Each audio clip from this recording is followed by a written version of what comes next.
Righto, we might get started.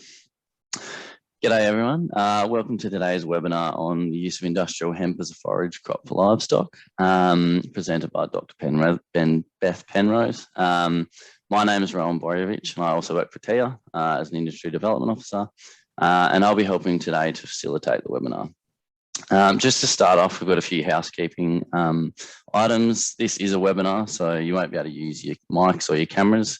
But we still do encourage you to interact through the chat function with questions. So please just send them through as we move through the webinar. And then we'll have about 20 minutes or half an hour at the end to go through them. Today's webinar will be recorded and you'll be sent a link to the recording. So don't worry if you miss something, you'll have opportunities to refer back to it. So with that, I might hand over to Beth to get started. Thanks, Beth. Thanks very much, Ron. Welcome, everybody. And thanks very much for attending this webinar. We will start with an acknowledgement of country. This is an acknowledgement that is specific to where I'm sitting right now. But obviously, we also acknowledge the traditional owners of the lands on which you sit. So I acknowledge the Palawa, Pakana, of Luchurita, the traditional owners of the land upon which I give this webinar today. I pay respect to elders past and present as the knowledge holders and sharers. I honour their strong culture and knowledge as vital to the self-determination, well-being and resilience of their communities. I stand for a future that profoundly respects and acknowledges Aboriginal perspectives, culture, language and history. So today's webinar is around using industrial hemp as a forage crop for livestock, opportunities and challenges. And this webinar has really come about because I've been working on a project for almost 2 years now, looking at grazing hemp as a forage crop or as a dual purpose forage and grain crop. But this webinar also touches on the work of other people who have been doing work in this space as well. So my students, Aravind and Rohan, and the work of Bronwyn Blake and her team at the Department of Primary Industries in Western Australia, and the work of a master's student from the University of Kentucky. So it touches on all of those sort of researches, but there's a large proportion of it which is associated with particular projects that we're working on at the moment. And that project is funded by AgriFutures Australia and the Tasmanian Hemp Association, and seed for the project has been provided by some seed companies. So into it, what is industrial hemp? Now, perhaps if you're coming to this webinar, you're already fairly knowledgeable about industrial hemp, but just in case you don't know much about it, then we will start with looking at what it is. So industrial hemp, Cannabis sativa, so it's the same species as medicinal cannabis, but industrial hemp is defined by having less or equal or less than 1% THC. And it's dicotyledonous, it has 2 seed leaves. So it's in a forage context, it's more similar to something like canola or a legume rather than a grass, type of grass. So for example, you know, a wheat or ryegrass. And that's kind of important when we're thinking about how it's grazed and whether it grows back. It's very quick growing. It takes generally around 90 to 120 days from sowing to maturity. That depends a little bit on things like day length and temperature and things like that. But it is fairly quick growing, and that's one of the reasons why it may be a potential forage crop for livestock. So what is it used for? Well, it has a lot of uses, and different parts of the plant are used for different things. This is a very simplified version of what hemp is used for. There are lots of other stuff, but just to give you a snapshot of some of the uses. So the seed is quite nutritious. It's used in foods. for humans. It's pressed, and the oil can be extracted for cooking oil. Also can be used for biofuel, and it's used fairly regularly in soaps and beauty products. It's also used as a seed for animal feed, and we'll talk about that a little bit later. The fibre, on the other hand, has been used for a really, really long time, hundreds of years, for a textile, to make clothes, all sorts of other things. It's been used as a building material, things like hempcrete, used in animal bedding, so the straw, and used as a mulch, for example, in orchards to suppress weeds underneath the tree line. It also can be made into bioplastics, and there are all sorts of other uses for the other parts of the plant as well. What are the laws surrounding industrial hemp? Now, it's worth saying that this webinar is focused upon Australia. And so if you are listening from elsewhere, there will be laws probably in your particular area. But for Australia, there are different laws in different states and territories. There are strict licenses permitting growing, processing, and research on industrial hemp, and different levels of THC are allowed in different states. So in the ACT, in New South Wales, the Northern Territory, Queensland, and Tasmania, you're not allowed to have more than 1% of THC in the leaves and the flowering heads. And the seed must be, in order to be certified, must be certified to produce less than 0.5% THC hemp. So that's the rules in those states and territories. In South Australia, plants are not supposed to be bred to have more than 1%. In Victoria, you can only use seed from plants with less than 0.35% THC, and in Western Australia, you're not allowed more than 1% in the leaves and flowering heads. So although these are sort of similar, they do vary, and that variation it can be a little bit problematic when you're thinking about a new use for it. Is it legal to feed hemp to livestock? Well, it is in some places under some conditions and not in other places. So in Tasmania, the ACT, in South Australia, there's no real explicit rules saying either way, which makes it a little bit difficult for growers to make decisions around that. In Western Australia, it's permitted as long as the residues in products do not affect human health or market confidence. That's a very tricky thing to define. And not affecting human health is also a little bit tricky. Yeah, that's a rather difficult definition at the moment. Victoria, you're allowed to feed it as long as it's processed. So there's no leaf, no flowers, no seed. So just the stem, basically. In New South Wales, you're allowed to graze the residues at the site of the hemp processing, which is basically the harvest. So you're allowed to graze the stubble, but not a great deal else. In the Northern Territory, you can't supply or use hemp leaf material as a stock feed. And in Queensland, you're not allowed to feed it at all to animals that produce food.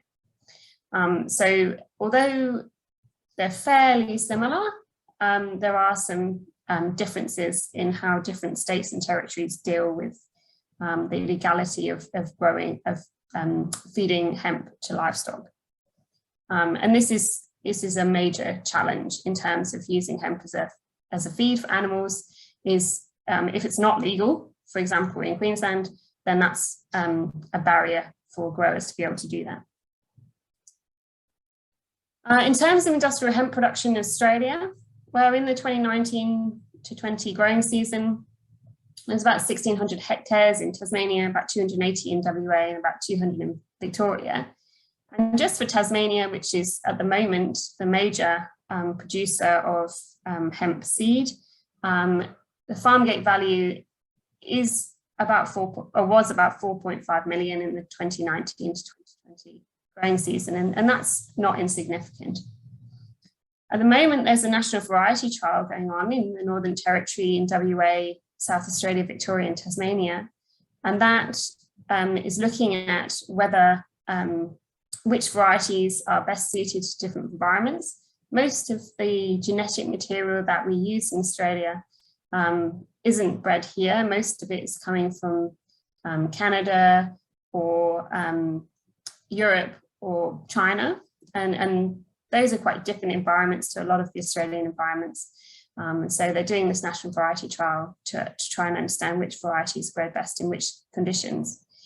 And that will potentially provide growers with a lot more surety around which hemp is best to grow, and therefore the expectation is that the number of hectares grown across Australia will increase upon the completion of that. Well, this is the real question that we're asking in this webinar. Can we use industrial hemp as a livestock feed? Well, it's already used in some places. So in particular, the hemp seed has been used in livestock feed for cattle, sheep, goats, and hens. And it's generally used in two different ways. So firstly is the whole hemp seed with no or minimal processing, high in protein, it's high in fat, it's high in energy. The thing about using whole hemp seed is that it can be used for humans. And so you've got this potential sort of tension around using stuff that's good for humans, for animals. That's always a tension with a number of crops. And so that's true for whole hemp seed as well.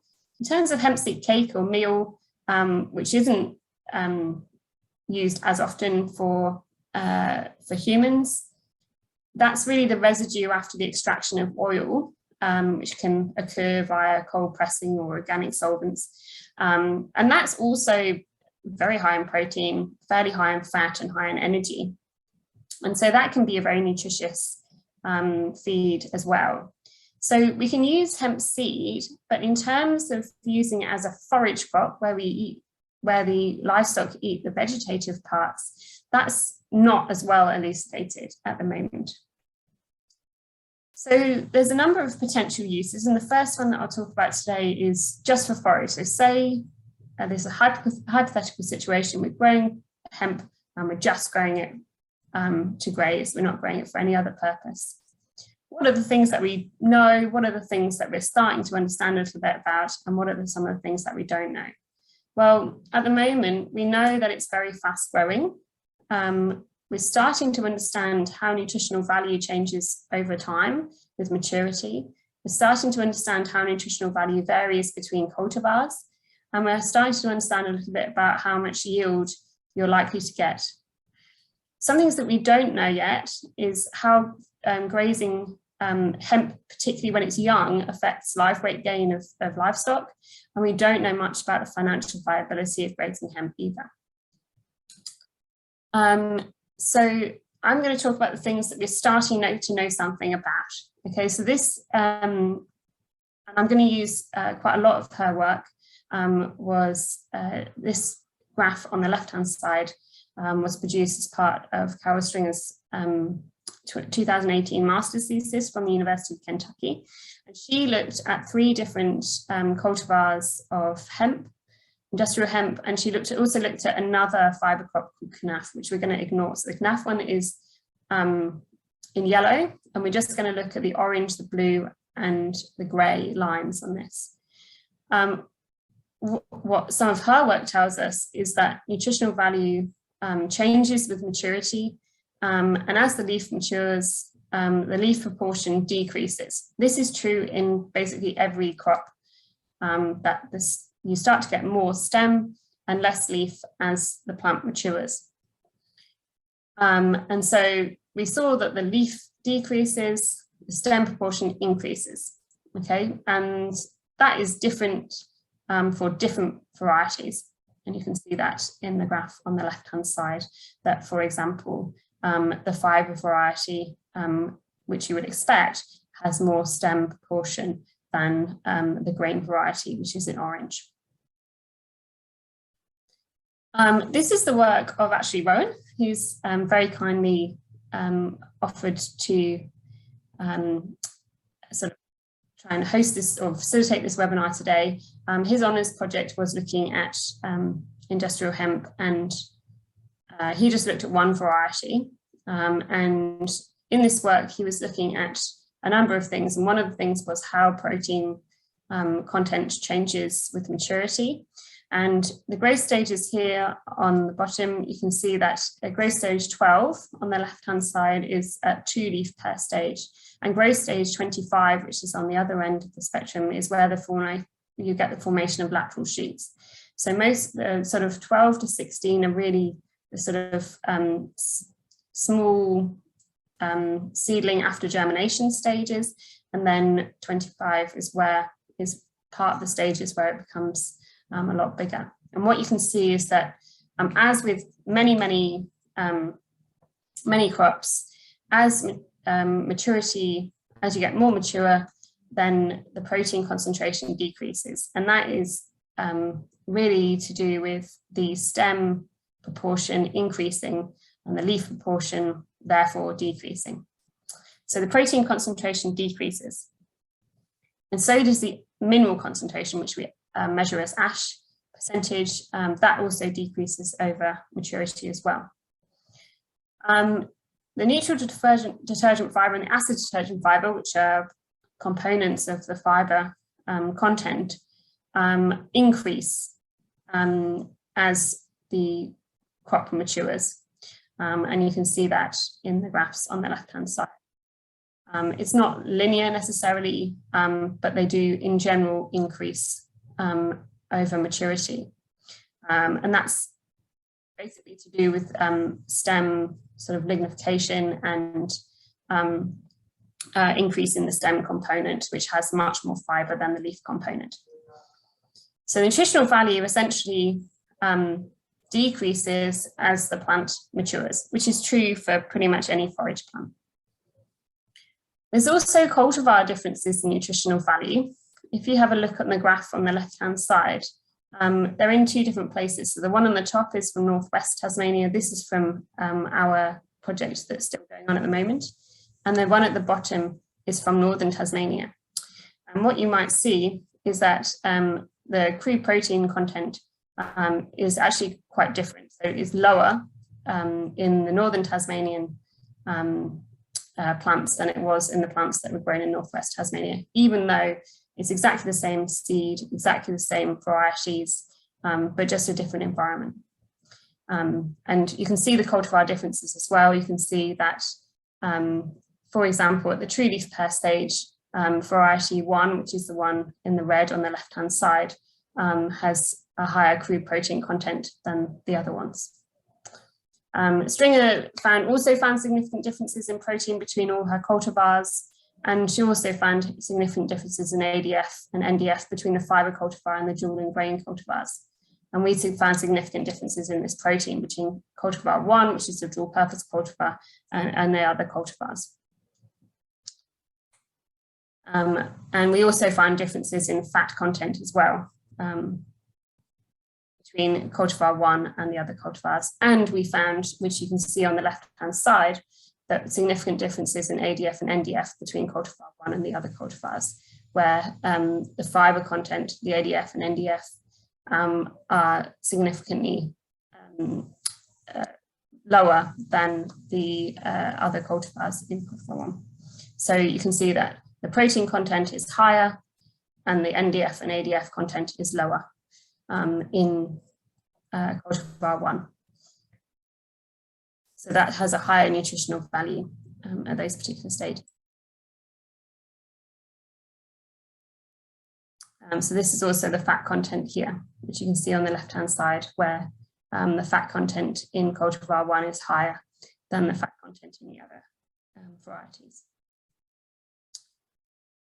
And then also in terms of biomass yield increases with maturity, which is not surprising. You know, you sow a seed, the seedling comes up, it's very small, and then it grows. I mean, that is sort of fairly undeniable. The rate at which that happens and the pattern in which that happens is different for different crops and different varieties, but overall biomass yield increases with maturity.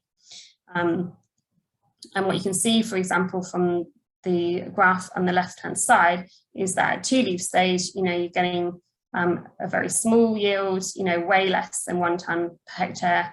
And then by growth stage 25, where you've got this lateral shoot formation, you're getting over 5 tonnes per hectare. It's also influenced by environmental factors.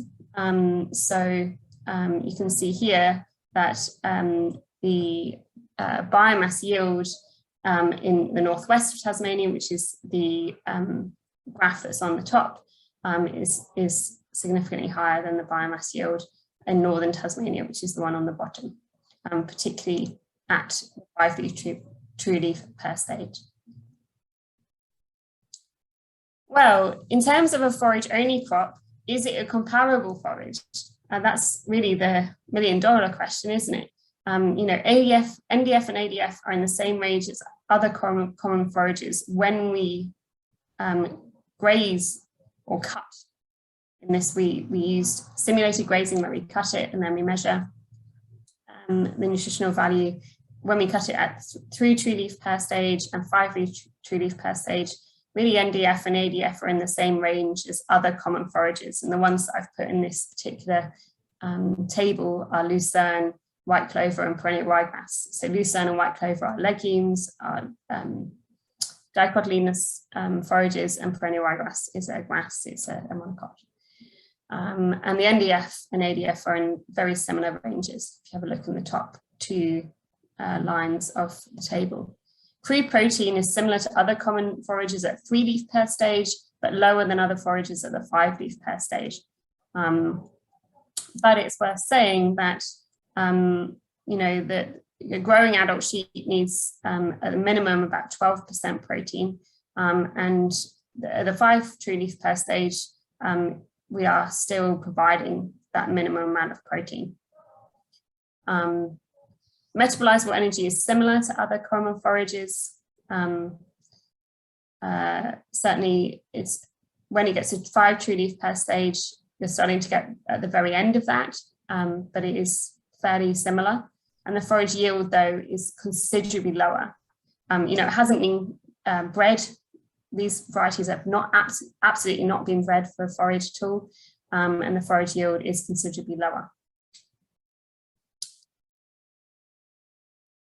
So in terms of other potential uses, forage and seed, so where we use it as a dual purpose crop, well, you know, when we go back to this one, when we're talking about forage only, you know, yes, it's got high nutritional value, but would it be worth growing it as just as a forage crop?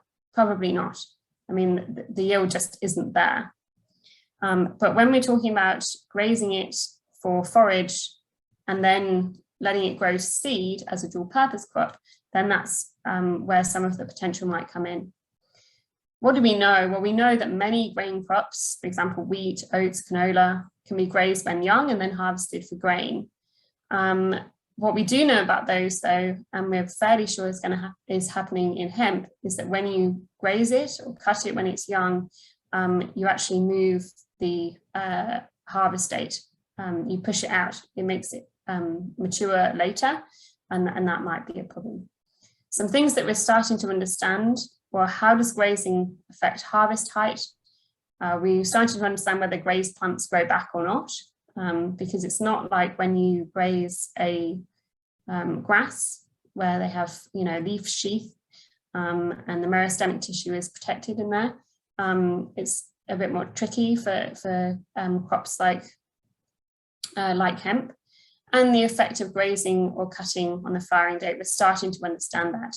I'm not going to show some of that data today, but we are starting to understand. Some things we don't know. Well, we don't know how grazing early affects grain yield, and we're just about to harvest our grain for the last variety in the last experiment in about a week to 10 days time. So we'll start to know much more about whether grain yield is affected in the very near future. So in terms of forage and seed, how is plant height affected? Well, cutting at 5 true leaf stage significantly reduced plant height at harvest. So that's good news. So why do you want to reduce plant height? Well, actually, growers have a reasonable amount of problems with lodging. where plants are blown over, because they are very tall. And also they have a lot of, at the moment, because you can't use the stubble for a lot of stuff, they have more stubble remaining, and that can be problematic. So cutting at 5 tree leaf stage significantly reduced plant height at harvest on our 2020-2021 season. Some cultivars are naturally taller than others, independent of whether they're grazed or not. Okay, and that's unsurprising. You know, if it's a dual purpose cultivar or a fibre cultivar, it's much more likely to be taller. And as you can see, cultivar number 1, that's a dual purpose one for fibre and grain. And you can see that number 4, the blue one, is a fibre variety, and it is much taller. So that cultivar difference is very prominent, regardless of whether they're grazed or not. Do they grow back? So grazing to 5 centimetre in Rohan's work severely limited regrowth for some plants. And so why 5 centimetres? Well, that's generally the residual that you use in things like lucerne and clover and ryegrass. But if you graze it that low, we found that that's problematic for regrowth, just because a lot of the meristemic tissue has been removed and there aren't any shoots in order for it to regrow from, or not many. From this year's field data, where plants cut at 3 leaf per stage grew back, and plants cut at 5 leaf per stage mostly did not grow back. So potentially grazing it or cutting it at the 5 leaf per stage might be a bit too late, and you might not actually get a lot of growth back. Another potential use of it, well, if you can't graze it, and you're not going to necessarily graze it and then use it for grain, what do we know about silage? So there's not heaps of research at the moment on silage, and this Pasenka et al. Paper that I did find, I think they actually ensiled it for the purposes of making bioplastics. It's a bit unclear, but they certainly didn't measure some of the things that you would think you would measure if you're looking at it from an animal health point of view. So what do we know? Well, we know that hemp fibre strength decreased by over 50% when ensiled it for more than 1 year. And that might be important because there is a possibility that the fibres are so strong and so long that actually the physical chewing of it might be very difficult for some animals. They found that cutting the silage is the most costly part, and profitability would increase if this is made easier. This is found even for grain growers, that harvesting hemp is challenging, and we don't have specialty harvesting machines that are available. So cutting silage is also very challenging. Adding silage additives can increase the rate of ensilage. So like with a lot of crops, if you add certain additives, you can increase the rate of ensiling. What we don't know is what the crude protein or metabolizable energy or dry matter digestibility is of hemp silage. We know really very little about that. They really only talked about fibre and not in ADF and NDF terms either. And we also don't know really anything about the live weight gain of livestock fed hemp silage. Another potential use is to graze the stubble itself. Now, this picture on the left-hand side is not hemp, just to be very clear. This is cereal stubble, but hemp stubble is what's left over after usually the grain is harvested.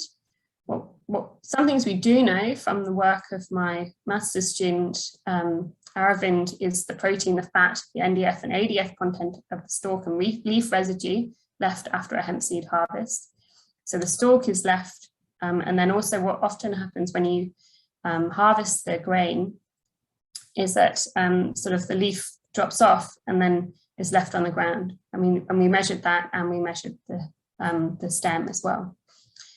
Sometimes we don't know. We don't know really whether sheep can physically eat the long fibres of the stubble itself if they graze it directly.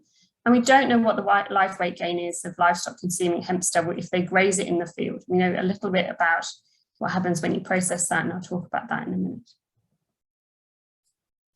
What's the nutritional value? So this is from Aravind Palepu's thesis. Well, the leaf residue has lower NDF and ADF and greater protein and fat than the stalk. That is unsurprising. That's true in pretty much every plant. Protein concentrations of the stalk are below the 9% needed for condition maintenance for sheep and below the requirements for lactating ewes and cows. So the NDF and ADF are very high, but the protein that we found, particularly in the stem, was very low, and therefore would have to be part of a mixed ration that had a lot more protein in it. And the fat contents were very, very low in the stalk. Well, this slide and some of the following slides were kindly provided by Bronwyn Blake from the Department of Primary Industries in Western Australia, and she led a project which looked at using hemp stubble and pelletising it as part of a mixed ration. What do we know about that from her work? Well, pelletising allows animals to consume the hemp stems, which is good because it cuts them up and squishes them, which is very good. But hemp is very, very, very hard to pelletise, and they've had a lot of problems. It's very hard to break into small pieces for pelleting, and you get lots of like fibres which look like fairy floss, which bung up the machines. And so, and this material set their equipment on fire. And actually, when my master's student was looking at stubble and was just grinding it, I think we blew the fuse on the mill 5 times before they told us that we had to make it into very, very tiny bits. So she reckons that this is not feasible without specialized equipment. These are things we're starting to understand, and probably not financially viable in order of the processing is just so difficult. What they did look at, which is very interesting, is around the THC transfer. So after feeding hemp for 56 days, the THC residues were detected in various organs and tissues, particularly in the fat of around the kidney and subcutaneous fat. And it's worth saying that the limits of reporting for this delta-9 THC and THCA are here. So the limits of reporting for this delta-9 THC is 50. So when it says below 50, we don't actually know what that number is, because if the limit of reporting is 50, we can't say whether that's 49 or 4. It's not possible. And here, when we're looking at THCA, well, it's very tricky. When you get to below 100, we can't say how much that is. What it is worth saying, though, is that these concentrations are very, very low, so that you can actually detect it, but it isn't much at all. In terms of nutritional value, what they did is they had the hemp itself, the control, where they had a pellet with no hemp, which was just oaten straw, and then 28% hemp, and the rest was oaten straw, and then 56% hemp, and the rest was oaten straw. What you can see is the protein was increased when the hemp was included in comparison to the control, but the fibre was also increased as well. So yeah, that's what they did. That's what the nutritional value was that they found. And the digestibility was higher for the hemp diets, despite their high fibre and high lignin content. They don't know why these increases happened. So there might be something special about hemp that makes it more digestible regardless. They're not sure. And what they also did, which we are unable to do in our research, is actually feed it to sheep. So they fed it to 15 sheep, Until day 51, the hemp-containing diets did have a positive impact on the live weight gain of the sheep, but at 56, there were no significant differences in the live weight of the sheep, regardless of what they were fed. And actually, that's good news, because what it means is that you can use hemp instead of the oat straw, and you get no significant difference between ones that are fed hemp or not. So those are the sort of opportunities potentially in using hemp as a forage crop, but what are the main challenges? Well, there's still some legal hurdles, as we spoke about at the beginning. Using hemp for grazing is legal in some states, under some circumstances, but it remains challenging. At the moment, there's no safe limit in order to comply with Western Australia's laws. In New South Wales, only the residue is allowed to be grazed and not the sort of really nutritious parts. Moving all the seeds and flowers and leaves is very challenging in order to comply with Victoria's rules. And there's a lack of clarity in Tasmania and the ACT and South Australia, which make it difficult really for growers to make decisions about yes or no. More research is also needed to understand the transfer of THC and other cannabinoids to meat and milk. So obviously, Bronwyn and her team have done an amazing job to look at sheep, but we don't know anything about beef cattle, we don't know anything about dairy in terms of milk, and we would need a lot more research to understand, what level is the transfer at, what affects that transfer, et cetera, et cetera.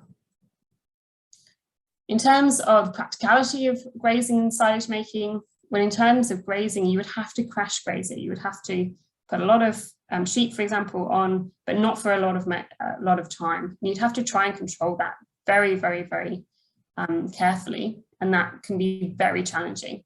And it's quite labour intensive if you've got to move them very quickly. The meristemic parts are really tasty, so it's not clear at the moment, without doing some more animal trials, as to whether those would be eaten first, preferentially, and therefore it'd be very difficult for the hemp to rebound from that. In terms of fibre length, we don't know whether the fibres, as they are a bit too long for even the sheep and cattle in particular to actually eat. So if the fibres are too long, it could actually be physically almost impossible for them to actually eat it. In terms of cutting silage and also pelletising, tricky and expensive using existing cutting equipment. But there is some, particularly for cutting for silage, or perhaps even just topping it, there is some potential that might be not a bad idea, particularly if it has other beneficial outcomes for growers. So whether it reduces the height and or increases the seed yield. More research using animals is needed, and need hemp-specific equipment, not just for silage making. In terms of financial viability, there is a low biomass yield. So the financial viability of grazing it just as a forage crop is basically just not there. Cutting equipment is very specialist and therefore at the moment expensive, but potentially that could change in the future. Grazing doesn't adversely affect grain yield, then it could be worthwhile because you're making a little bit more money from grazing it in terms of providing nutrients to your livestock. Cutting equipment may become more mainstream and therefore cheaper, and new cultivars may be bred for biomass yield in terms of vegetative parts, and so that might also increase the biomass yield and therefore make it more financially viable. In terms of opportunities, well, there are multiple possibilities for using hemp as a forage crop, I think. Young hemp has a fairly good nutritional value. Cultivar maturity can make a big difference in nutritional value, so that's something that we need to work on a little bit more. More mature hemp is high in fibre and low in protein, so that's not, the nutritional value isn't as high, but we are starting to understand how that is affected. And the transfer of THC from hemp to meat is very low, so we are starting to understand more about how and why that happens, but at the moment it is minimal. So the opportunity is that even though there is some transfer, it's so minimal that it's not problematic for human health. In terms of challenges, the legality of feeding hemp to livestock is variable and sometimes unclear. The practicalities of grazing and cutting for silage and pellets are not well elucidated, and at the moment that practicality is low. And the financial viability of using hemp as a livestock feed isn't super clear at the moment. Awesome. Well, that's all I've really got to say. The project, thanks very much to a few people, Anne-Marie, Catherine and Doug, who have been doing a lot of the technical work. My former students, Rohan and Aravind, Bronwyn, Blake, who provided some of the data and some of the slides, and the funders, AgriFutures and the Tasmanian Hemp Association. And hopefully you can put some questions in the chat, which Rohan's going to deal with. But if you do have some further questions later on, once this webinar has finished, you can email me with this email address. Thanks. Great, thanks for that, Beth. We've got two questions. So the first question is around the trial and asking if the test plots were irrigated. Yes, so the test plots were irrigated. And we were checking with farmers as to whether that's the kind of irrigation that they would use, and it was. So they were irrigated in the same way that farmers in those particular areas would have done themselves too. Yeah. It's a standard industry practice. Yeah. Another question, does it affect meat flavour? That is a good question, and that is a question you'd have to ask Bronwyn, I suspect. I believe that they did do some research on the quality of the meat. I don't know whether they did the flavour specifically or whether they just did MSA score and like Meat Standards Australia. I'm not sure, but I'm sure if you email her, she'll tell you. Yeah. There's another question here about as a deep-rooted, fast-growing plant, could it have a role in mixed pastures in increasing soil carbon, and then how it might work in pasture renovation? Yeah. So just in terms of soil carbon, do you think it'll have a role? Yeah, so I think there's a lot of rhetoric around this at the moment, and I think it's possible. In a mixed pasture, that's a little bit more tricky because I think its ability to regenerate as an annual is very limited, but it could do. But yes, in terms of being, for example, using it as a bioplastic and having a fairly good carbon storage as well, those kind of things I think are quite possible. There's also some rhetoric around that the fibrous fruits improve soil structure, and therefore it can be quite a good crop before a crop that needs a really nice fine tilth. But I have never seen any robust scientific research that actually tells us that or not. But that's certainly what farmers are saying. Yeah. Another question, does cooking remove the THC in meat? Also another very good question that I'm afraid I am not qualified to tell you. But it's certainly something that I think people, Bronwyn and stuff, have identified that as a priority to look at. But I don't know whether they have those data or not. Sure. But she would. Just a question about if we'll make the PowerPoint available, and yep, we can definitely do that. We've got all everyone's emails, so we'll put that out. Another question around the THC. How long does the THC stay in the animal? Yeah, so that's also not well known. So it's worth saying if we go back, so I hope it's not too far. Here we go. So from these data, let me just check. She gave me some notes. But these data are from, I think they stopped the diet the day before they were killed. And therefore there was no rest period or sort of whatever you call that period between stopping it and withholding period. Yeah.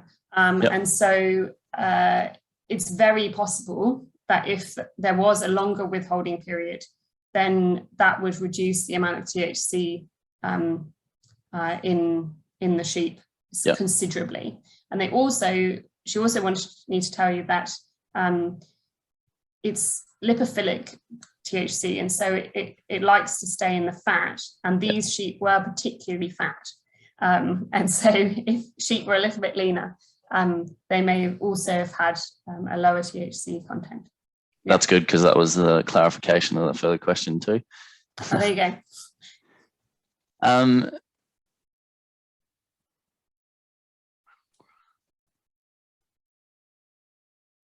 As far as, are you aware of any available grass studies relating to hemp and animal feeds? Grass studies? Yeah, GRAS. We might have to come back to that one. I'm not sure what that is, so I'm not aware of any, but I can't tell you whether there are or not. Yep. Yeah.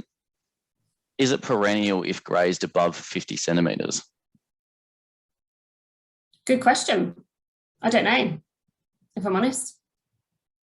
Probably, but I really don't know.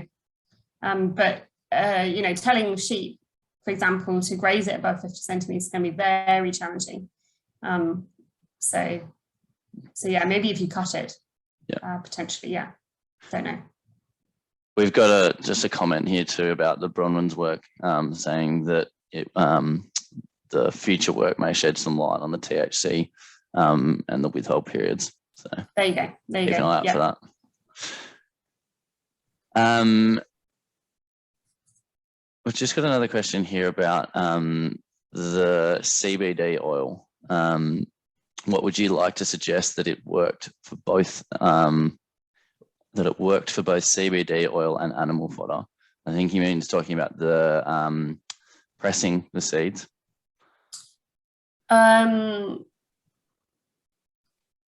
So that's, as I guess, as a bit of a dual purpose in that sense with the hemp seed cake. Yeah, okay. So as long as the hemp seeds have low THC, then I don't see why not. But I don't know heaps about hemp seed as a animal fodder because it's not used here, basically. But I know that it is in other places. Yeah. Very good. Is there research plan to change the diet prior to slaughter to reduce THC? So I guess Bronwyn's work will probably look at that, hopefully. I suspect so, but it's not mine, so she'd have to answer. Are there any known ill effects to animals, such as pulpy kidney, staggers, scours, that you know of, or? Because it's basically not done, we don't know. What we do know is that it's so high in protein and so digestible at these very early growth stages that you would get problems with it being too digestible, and you would have to feed it with some kind of hemp, some kind of straw, some kind of fibre additive, or some kind of fibre available to them as well. And you probably have to train them to do it like you do with, when lucerne is very nutritious and those kind of things. So yeah, there was just another little bit about bloating there in the same question. Yeah, very possible if you don't control it using having a fibre as well. Very good. That's all the questions for the moment. Unless any come in the next minute or so, we might wrap up. But yeah, thanks everyone. And if you do have any, here we go. Is anyone looking at any cattle trials? Not that I know of. I know that it is something that the Tasmanian Hemp Association are very keen to do. The difficulty that we have is that we don't have an experimental beef herd at the moment, and that means that it's very difficult to do that kind of work without that. So it's possible in the future, but it's going to be a bit tricky for us, I think. Very good. Righto. Any further questions? Feel free to email them through. Oh, I got another one. Cover crops. Yep. Is there any clarity around the cover crops or its use? Its use as a cover crop? I think that's the aim of the question, yeah. Not that I know of, particularly. I know. Because it's a controlled crop, it's the way in which it's grown is quite I say regimented, if you see what I mean. So I don't know of it being used as a cover crop, certainly in Australia. So it's possible it has these very fibrous roots, which may be helpful. Yeah, don't know. I think the question went into a little bit more about growing cover crops with hemp. Oh, I see. Sorry, right. Yeah, I mean, it's possible. We've got a comment here from Conrad on it, actually, saying that organic farmers grow it with clover underneath. So, undersown. There you go. So, presumably to provide nitrogen, I don't know. But what I would say is that if you were doing it for forage, you probably wouldn't want to do it with clover, because your digestibility of that plus the hemp is going to be off the charts. So you'd probably want to do it with some kind of fibre, some kind of grass. Yeah. We've just got a comment too with the cover crop theme about using mine sites for remediation. So that is something that they're using it for, which is interesting. Yes, they are using it as phytoremediation because for whatever reason, it does preferentially take up quite a lot of metals, which could theoretically be a little bit problematic if you're going to graze it. But you're only going to get large amount of metals accumulating if those metals are actually in the soil. And so you'd have to be in a place that's pretty metalliferous in order to do that. And most places in Australia that we're going to do that are not. Yep. There's another question on how we can break dormancy. I'm not 100% sure if this is a bit of a comment, but yeah, looking at breaking dormancy and how they go about that. A bit tricky for me to comment upon that. Yeah. But there's all sorts of this. The thing is that hemp hasn't been grown, or was grown here for a while in the sort of 70s, and then wasn't grown again in Tasmania for a long time, and not grown very much in Australia for a long time. And so the agronomic questions about, how to grow it, how to feed it, how to deal with pests and diseases, etc. There are so many questions around the growing of hemp. We've got a comment on that. Forage is one of them. Go for it, Rohan. We've got a comment on the dormancy breaking, and apparently cold storage 10 days breaks dormancy from Rob. So yeah. And also just a reminder that the National Hemp Conference is in Launceston, starts Monday week. So if you haven't, and I will be there. Beth will be presenting. Yes, there is a whole sort of session just on forage hemp, and there's me and Bronwyn and a lot of other people. So if you want to ask her questions and you're coming, then save them up and you can ask them in person. Sounds good. Righto, well, we might call it there. And thank you everyone for joining in. And if you do have any further questions, send them through. Yeah, thanks very much. And thanks very much for coming, and thanks very much for Rohan for excellent facilitation. No, thank you. Bye. Been good. See ya.